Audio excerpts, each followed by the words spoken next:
my sighting, okay? Mm-hmm. And I'll give you a little bit of history to kind of let you know what's going on. By this time, it's a year later, and I had been stealing my grandpa's car and hanging out with my buddies and going doing whatever we do at nighttime, okay? Right.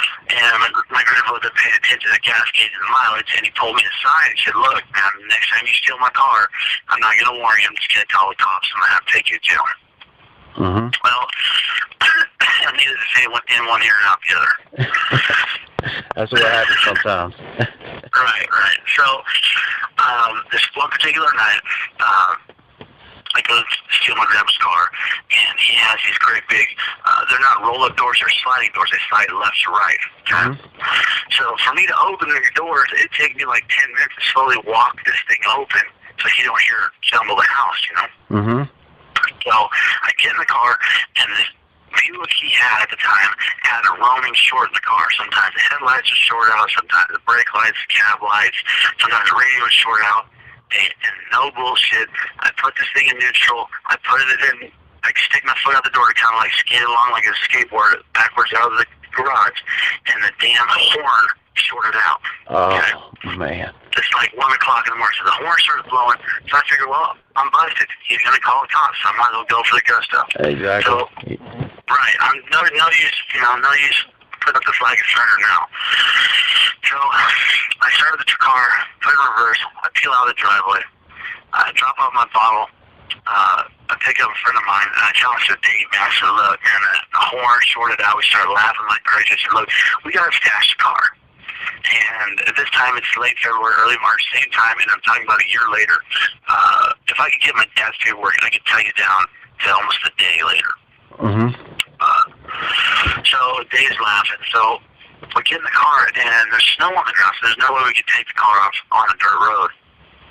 So I'm thinking, man, where is I park this car? Where is I park this car?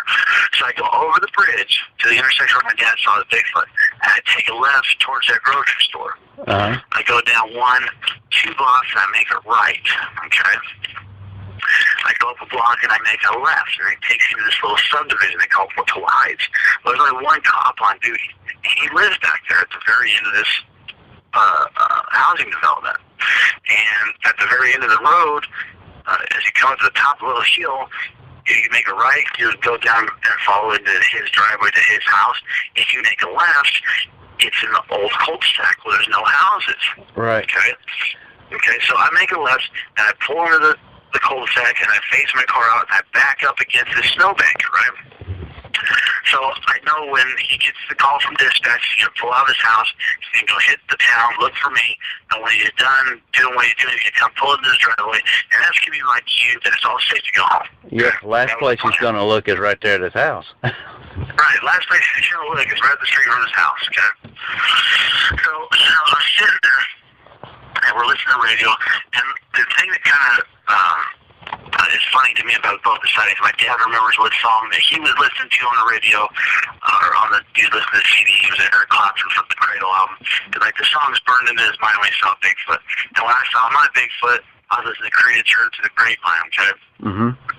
So I'm sitting there tapping the brake, and I'm watching the brake lights like a dumb kid in the rearview mirror, watching the brake lights and tapping it to the beat of the Grapevine, right?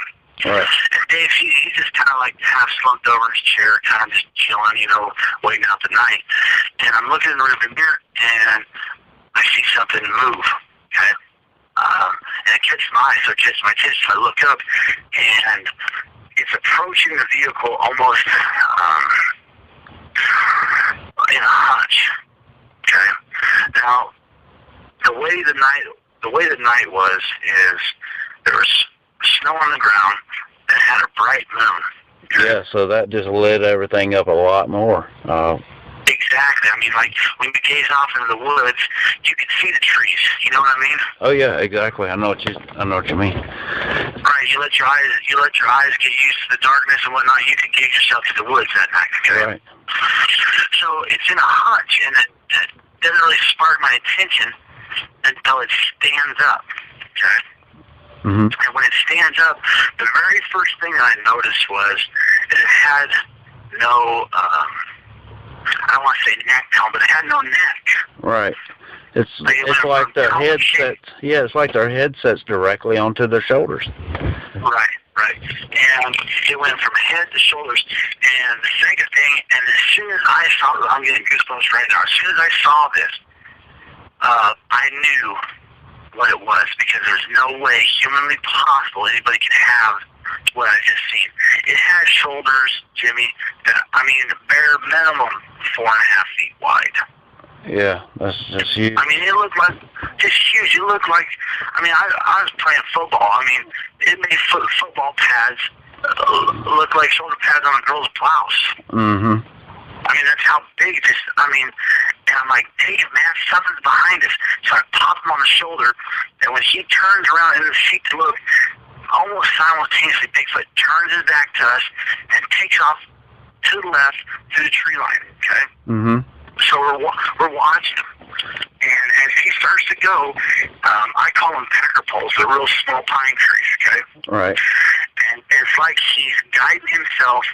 The very first thing he does with his left hand, it's like he's guiding himself, and he does it with his right hand, and almost like a zigzag pattern to the trees. Okay? Right. It spooked us so hard. I'm trying to hit the ignition, trying to turn. I can't. I'm jumbled. Dave. He's spun around in the seat. I go to pull my seatbelt on. At the same time, I'm trying to turn the ignition, and that noise the seatbelt makes goes just like that, you know? Right. Hey, Dave jumped and hit his head on top of the car. He's so jumbled, he started pulling his seatbelt on. And they started to hit the gas, and we were gone. We didn't care about jail. We didn't care about the cops. We didn't care about my granddad knowing. Just getting out of there, yeah. Just get the hell out of there, man. We're driving, and I'm in my hand shaking.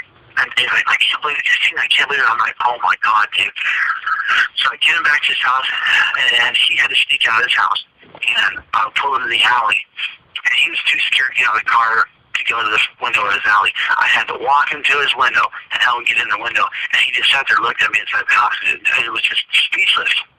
Yeah, I can imagine that. Yeah, I mean, it really does rattle your cage when you see it. Yeah, because I mean, growing up, what we think is what we know. There's nothing out there other than what we've always known. And then when we see something different like this, it just throws us for a loop. Yeah, it's so foreign to your eye. Mm-hmm. Okay? It's so foreign to your eye that it just takes you back, and then when you see the speed and the gracefulness of it, like, I mean, it really puts into perspective how powerful and how intelligent this animal is. Yeah, and the quickness. When you seen it run through the small pine trees, it probably, what I'm thinking, it probably grabbed some of the trees as it does, because I think they try to stay as close to the trees as possible, and I think that's kind of some of their evading techniques. Did it do that? I'll tell you one thing that we noticed after we kind of started talking about it. Now, Dave's window was down about, I don't know, 2 to 3, maybe 4 inches. Okay. Mm-hmm. Now, this neighborhood that we were in, like I said, it's less than a mile from that dumpster I was telling you. Okay. Mm-hmm. I mean, it's right there. But this neighborhood that we're in, everybody had dogs. The lady down the street had this great big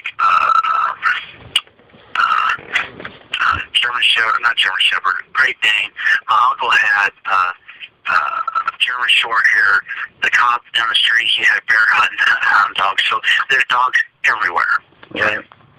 The whole neighborhood is full of dogs. And as me and Dave were bouncing this story off each other, I said, Dave, man, I said, I didn't hear any dogs barking that night, did you? He goes, no, I didn't hear one dog barking. So, I mean, and that to us is odd, Exactly. I mean, I'm not kidding you, in that neighborhood, every house got a dog, and there's at least 30 houses there. Yeah, these dogs know that that's something that they don't need to mess with. Right. They just instinctively know that's a bad day. It's just like that Rottweiler story I told you. Exactly. I mean, that dog was mean, and there was nothing with 4 legs on the earth that he wouldn't fight. Mm-hmm. And when I came back to that truck, he was scared. So yeah, they know the spirit. They know not to mess with it, you know. Yeah, there's quite a few. I don't want to interrupt you if you're finished with your story. Well, I mean that's the details of the story. And I was talking to my girlfriend the other day, and I was trying to estimate how actually close the Bigfoot was to the car, and I would say he was within 20 to 25 feet of the back of the car. Yeah, that's pretty close. I'm wondering if they were curious and hearing the music playing, because you said the window was down a little bit and maybe heard the music playing. Yeah, we attributed it to the red lights, from the brake lights. Probably just piqued the curiosity. Right, like that's what I thought piqued his attention. We never even thought about the music, but that could very well be, you know. Mm-hmm. Yeah, and it was obviously en route down to that grocery store to get something to eat. Right.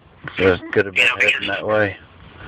Right. I wish I could draw you out a map of the area, because that back to that subdivision is the furthest part of that town right there. There's no houses to go to the next town. And the next town, like out of Grove Flies, is 40 miles through the woods. There's caves. There's all kinds of rock outcroppings. Like, it's as rugged as it gets. Yeah, perfect habitat for them. Yeah. Oh, perfect habitat for them. All kinds of little lakes, streams, creeks. Like, I mean, you can beat the habitat out there, and like, it's thick country.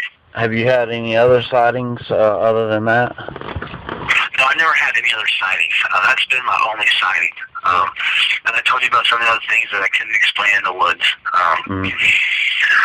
But as far as any other sightings, no, that was it.